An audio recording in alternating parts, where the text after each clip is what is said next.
All black, everything black. Culture over everything, y'all. We taking it back. Black.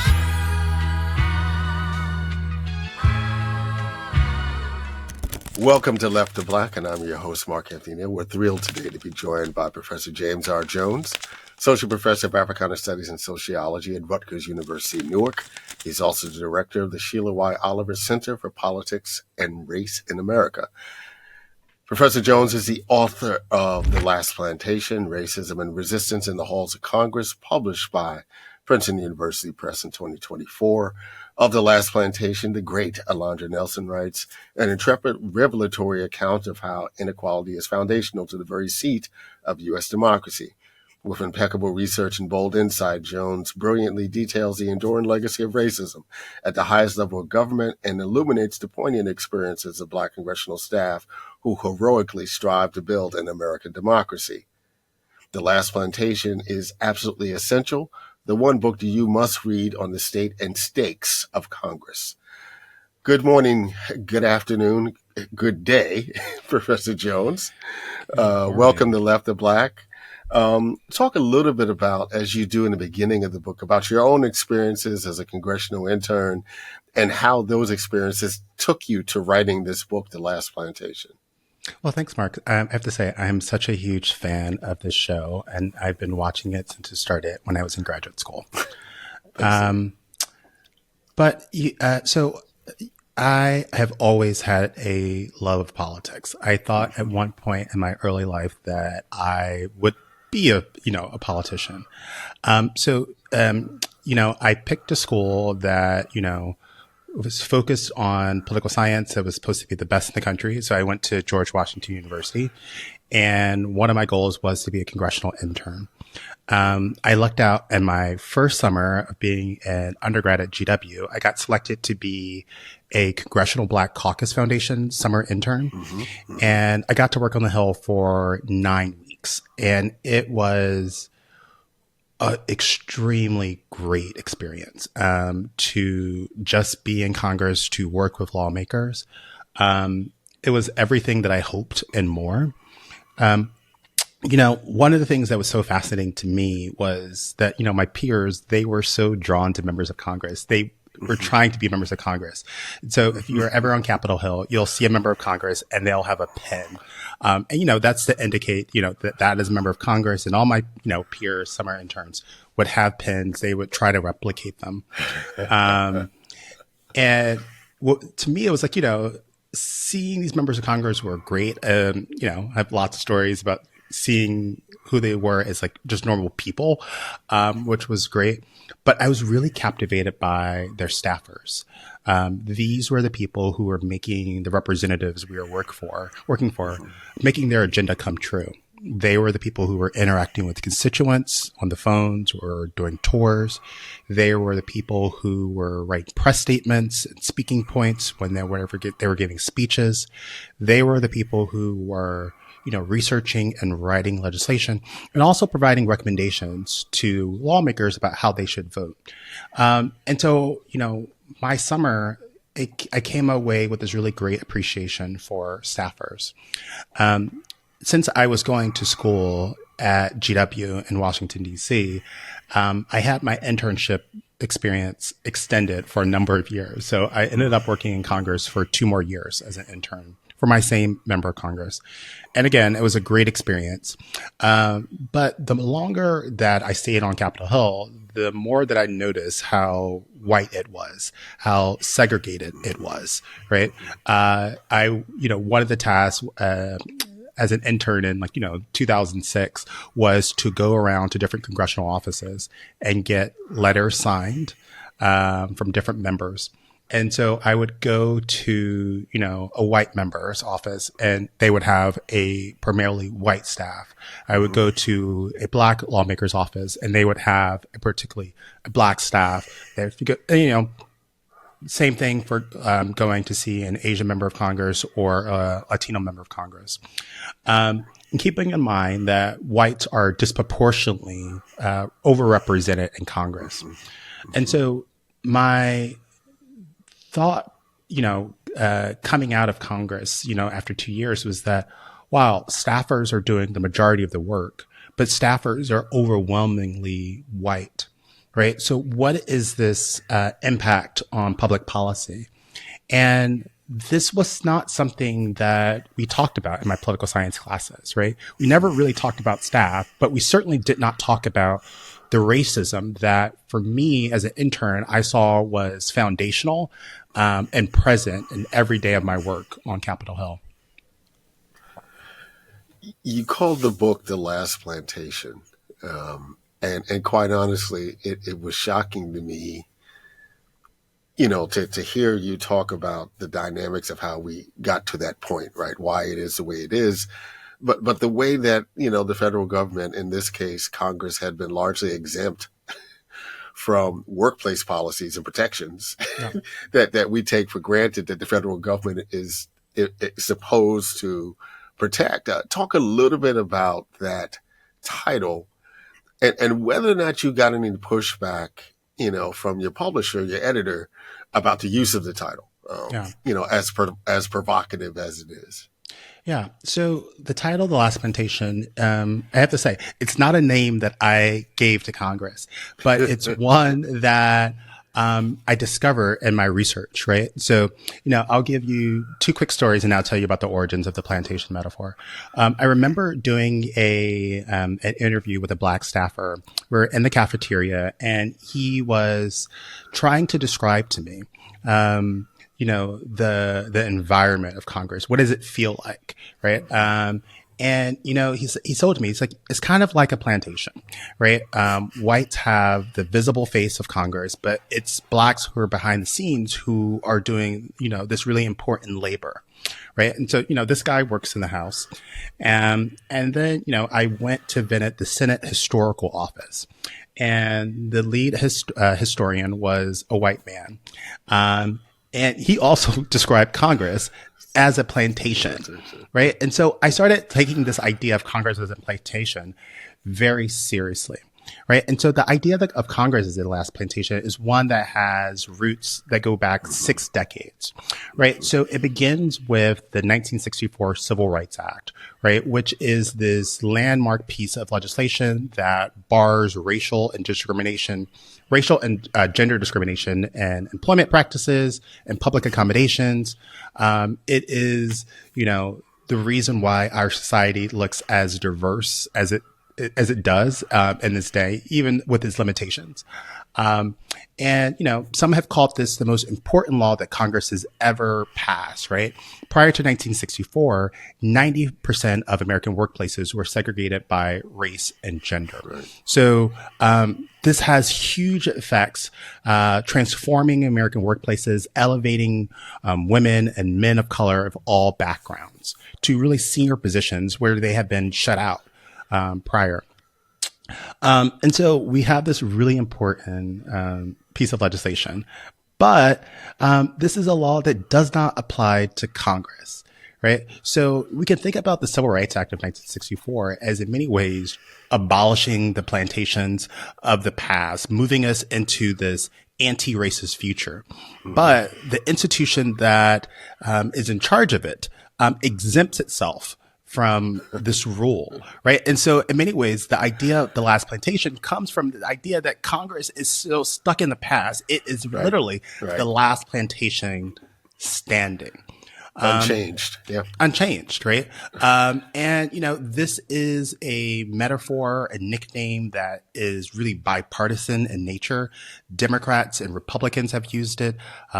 People like John McCain have used the last plantation metaphor to describe the exemptions of, Congress from federal workplace laws, anti-discrimination laws. Black workers had a different meaning to this, right?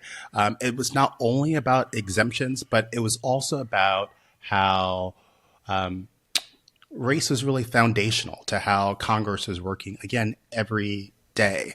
And I just have to say, talking about the last plantation and federal workplace laws in 2025 also means something very different as we sort of see this repeal of, anti-discrimination principles or, trying to, use these laws to sort of really support whites in a way. It's striking, right? But I think Congress also offers this example to sort of see the history of this, right? How this didn't necessarily come out of nowhere, right? But this has been the history of, how this is happening in Washington, D.C.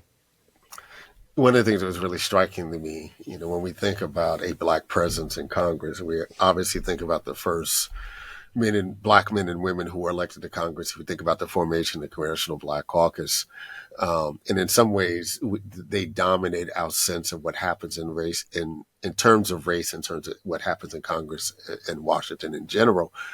But one of the reminders, that you offer to readers is the fact that there were Black folks who had been working at the White House well before there was ever a Black congressional representative there, who worked in cafeterias, who worked as sanitation workers. I think about a series that was on PBS 40 years ago, Backstairs at the White House, right?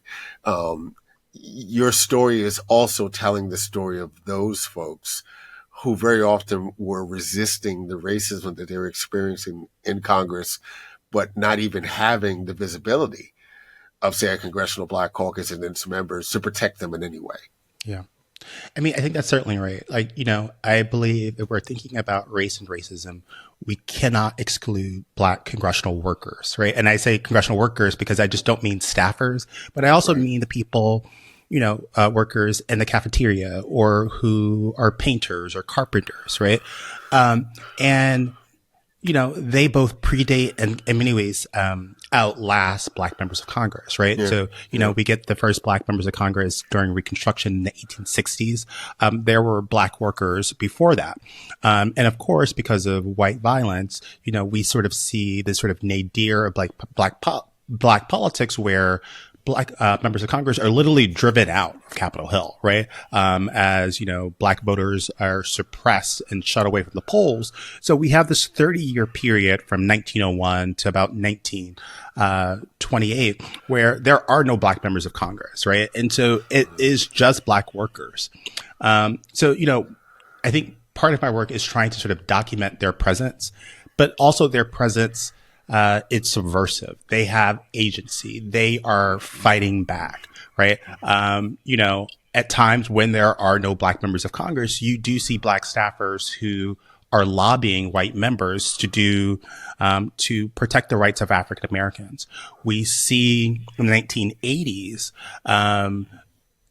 Black cafeteria workers really being the most forceful advocates or forceful proponents of the plantation metaphor, and trying to hold Congress accountable for, a living wage, giving them the right to unionize, right? And so again, oftentimes it is these Black workers who are really driving change on Capitol Hill. And of course, Black members are coming to support them. Right. Talk a little bit about your own experiences again, about the need and desire to build community in those spaces that you were working and now writing about. You talk about how significant the nod was, that kind of knowing nod when you came across another Black person to kind of acknowledge community.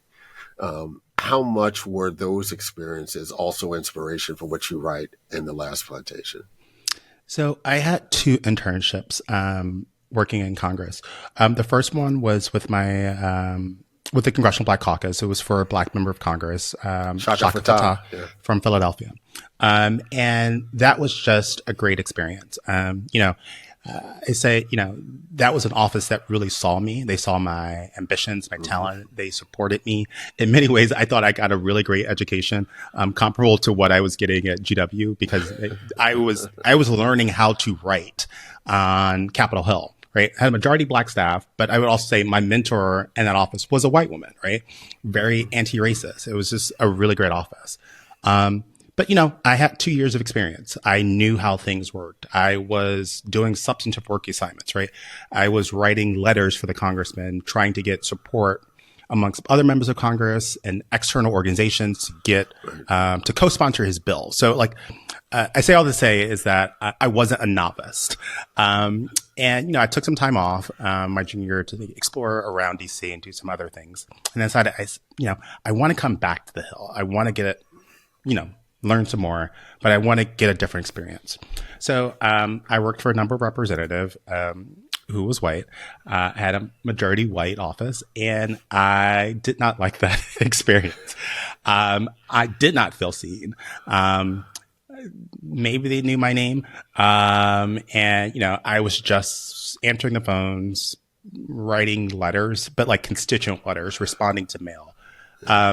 And things that I like actually had never done before, right? Because my previous office really just invested in me and gave me, a meaningful internship experience. Quick question. Was this on the same side of the house or the other side of the house? So it was on a different building, but in the House of Representatives. In terms of left, right, Republican, Democrat. It was a Democrat. Okay. Yeah. I think sadly, I would say I lucked out in the first internship experience, but this might just be a typical internship experience, right? Which is also a little bit sad, where like people actually don't know you. You're kind of just like free labor. But it was a deeply lonely experience, right? And I remember just wanting to get out of the office as much as possible. So I would volunteer to go get a flag signed or go pick up a flag from the Capitol that had flown, or get something signed. I just had to get out of the office. And in those moments, I found myself nodding to other Black staffers in the hallways. I remember like nodding to people like John Lewis when he was on the Hill. And in that moment, those few seconds, there was just a level of connection, right? And it really just reminded me and connected me to this larger Black freedom struggle and why I was here, right? And so, that few seconds sustained me throughout the rest of the day. And so, this became something that I studied, right? This was my first article. And of course, now it becomes a chapter in the book. But I use this sort of moment, this nod, that's something that happens in many different environments, right? On the street or in, a workplace or in a university, as a way to understand the racial landscape of Congress and how Black workers on Congress see themselves and their status in this really white space. You talk about this conceptual framework that you use, Black capital. Can you unpack that for our audience? Yeah. So, Black capital for me, I think I'm thinking about capital in like very different ways, right? So, of course, Washington, D.C. is this sort of political capital, right? I'm talking to you from Harlem, right? And so, Harlem is the sort of cultural capital of Black America. People might also make arguments for Chicago, right? But, being in D.C., I was like, D.C. is a Black political capital. It is the home of this sort of institutionalized form of Black politics, right? And so at the very sense, it is like the sort of political capital. I think about it in terms of social capital, right? Which is in many ways how Congress works. It's all about who you know. This is how people get jobs. And, while this is a system that is dominated by whites, Blacks use their sort of social capital to sort of bring other Black men and women onto the Hill. And then lastly, I think about capital as the ways in which Black staffers have agency, right, on the Hill to change things. I don't see, Black women and men on the Hill who are in these sort of staff positions or even working in the cafeteria as victims or as weak. I think they are extremely powerful, right? And so I think the goal of the book has been to show their power, to show how they change Congress for the better, right? And again, this is something that we typically don't see, right? We might never know of their contributions, or we just might credit it to a Black lawmaker, right? But it is these sort of Black staffers who are working a level below them who are driving things, right? And so, part of it is just to be a witness to that, right? And to sort of show, how much power that they have. You were a staffer at the beginning of the Obama years. What do you think the experience is like for some of these workers and staffers up on the Hill now, given the reality of the political moment that we're in? So, I think it's a drastically different period, right?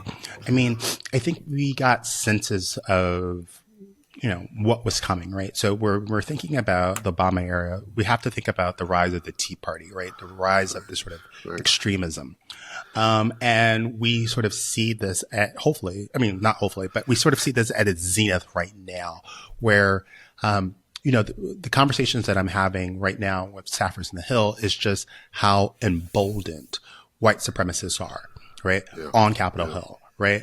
It is in many ways not a safe place, right? And, they're not getting checked, right? I think, one of the interesting things talking to Black staffers from the 1970s and the 80s is they sort of talk about the sort of bygone era where there was a lot of bipartisanship, right? You could reach across the Hill. Also, Black staffers were working for Republicans, right?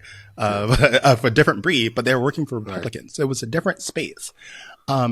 Now it is just, it's so different, right? It is, I don't know. It's not subtle anymore, right? It is out in your face, which is just, I think, very scary. You're feeling more like an actual plantation than a metaphor for one. Yeah. I imagine for some folks. Was there a story that you came across, as you were doing research and writing the book that you weren't able to include in the book that you wish you were able to? Yeah. I mean, I think there are two sets of stories that were not included in the book that I wish I could talk about more. I mean, I think, this was like, some of the trailblazers that I talked to and who worked in Congress in 1970s and 80s. There are some stories in the book, but more or less it's a contemporary focus. But it is this these stories of people who were the first Black staffers, particularly in the Senate, working in really senior positions, right? As either a chief of staff or a staff director, working as counsel on a committee, and what they went through, how they got their jobs. There's a story of a Black man from North Carolina, and it's kind of crazy. I don't talk about this in the book, but he becomes this very senior Black man in the Senate, in many ways still unmatched to this day because there aren't really Black staff directors. And these are people who, are shaping what happens in a committee. And we know most legislation today comes out of committee. But he tells this really interesting story about how he got his job. And he was working in North Carolina as an attorney for a state agency. And this is the 1970s. And Angela Davis was coming to North Carolina to protest. So they wanted to show their Black their Black staffer, this agency, because they were about to get, this has become a story, right? And so what happens is he gets his picture taken in the newspaper with Angela Davis, as she is coming to protest racist policies in North Carolina. And then someone sees this photo and they give it to a senator. And he's like, "Oh, this looks like a smart Black man. You should hire him." So he contacts them and he hires them. He is smart and he works his way up to become the first Black staff director. Right. And from that position, he makes sure that every subcommittee that he has a Black staffer on it, a Black attorney. Right. Really this legendary figure, right? But it was just happenstance because someone saw his photo, in the newspaper. The other story I would say was I got a tip from the Senate historian office that there was a Black staffer who who worked in the stationery office, and he was a fifth generation Capitol Hill worker. So I was like, oh my goodness, this is going to be such a great story for the book. And so I interviewed him, and, I was a grad student and like a little bit very naive. And I was like, oh, it just wasn't anything remarkable that he sort of said. And then I was just sitting with the interview. And what really came to me as he was describing his job, he's like, well, I have the summers off. It is just a good job. I get steady pay and people treat me with respect. And I was like, okay. I thought he was going to talk more about like the 5 generations of his family who worked in Congress. But I think that interview taught me, how to respect everyone that I'm talking to and to think about what they're giving me, and really what they're telling me. But what he was telling me was about how what's also at stake, right? It's not necessarily the effect that Black staffers might have on policy, but it is to say the importance of federal jobs, right? It's just a good job, right? And that's what he wanted out of life, right? A good job, right? One that respected him, people liked him, he got paid well, he had benefits. And sadly, those types of jobs are disappearing, particularly within the federal government, right? They are being outsourced. So, he was sort of this sort of dying breed on Capitol Hill where they're directly employed by Congress. Now it's more common for them to be contracted out to, different corporations. But also we sort of see in this new Trump era where, federal employment is really trying to be, dismantled, right? And federal employment has been such a, lifeline for Black Americans, right? As a way of building a middle class, building or obtaining an employment that's kind of free-ish from racial discrimination, one that gives, again, dignity and respect in your job. So yeah, it was just like, that was just an interview that really just stayed with me, just about the importance of, a federal job and what that means to them. I mean, while I have you, and you just mentioned this, I mean, when you see the kind of attacks on the federal workforce that we see now, is it just simply an ideological decision to reduce government, quote unquote, or do you see it also as a kind of systematic attack on Black presence in the federal government, and in particular the Black middle class, right? Who particularly in that era in DMV, that were able to build lives and generations of folks, buy homes and folks to college because they were federal workers.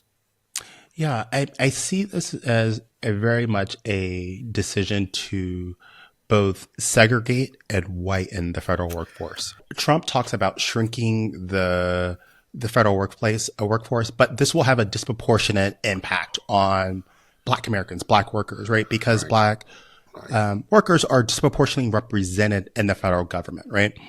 They have been because, this is, an environment and a workplace where you can get a good job, right? A good pay, right? There are metrics that are fair and equitable to promotion, right? Good benefits, right? And this is contrary to what you might find in the private labor market. Right. So this will have a disproportionate effect on Black workers, particularly in this sort of, Washington, Virginia and Maryland area. Right. So I do see it as a systematic, blow to Black America. We've been joined today by Professor James R. Jones, author of The Last Plantation, Racism and Resistance in the Halls of Congress, published by Princeton University Press 2024. Professor Jones is Associate Professor of Africana Studies and Sociology at Rutgers, Newark. He's also the director of the Sheila Y. Oliver Center for Politics and Race in America. And once again, Alondra Nelson says of The Last Plantation, it is absolutely essential, the one book that you must read on the state and stakes of Congress. Thank you for joining us today, Professor Jones. Thank you so much for having me. Black lights and booze burn when I record for Watts. And every Black like Troy Davis who never had a fair shot. All Black everything, everything Black, culture over everything, y'all. We taking it back.